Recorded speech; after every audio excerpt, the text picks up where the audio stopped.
每一天，牧师家己做伙祈祷。今仔日是5月初10，箴言3章11到12节安尼讲：我的囝，毋通看轻上主的管教，嘛毋通厌恶伊的责备，因为上主责备伊所疼的人，亲像老爸责备伊所喜爱的囝。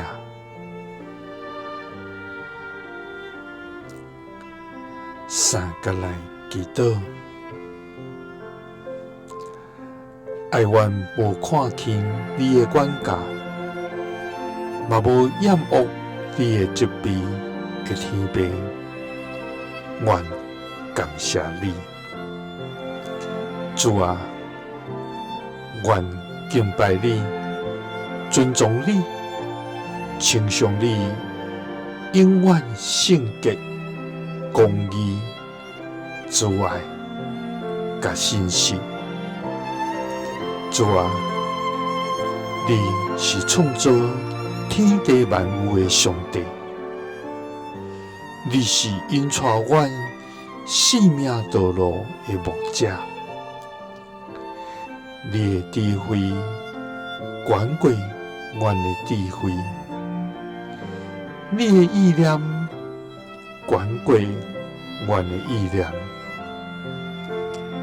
你的慈爱永无改变。主啊，愿每一生来学老，甲称颂你至圣的名。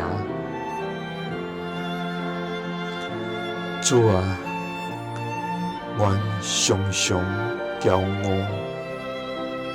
掠家己做牛，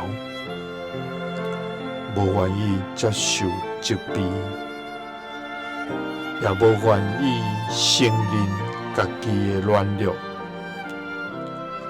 主啊，求你赦免阮，捌拒绝听你的声，忽略你的管教，甚至对你的责备感觉不满。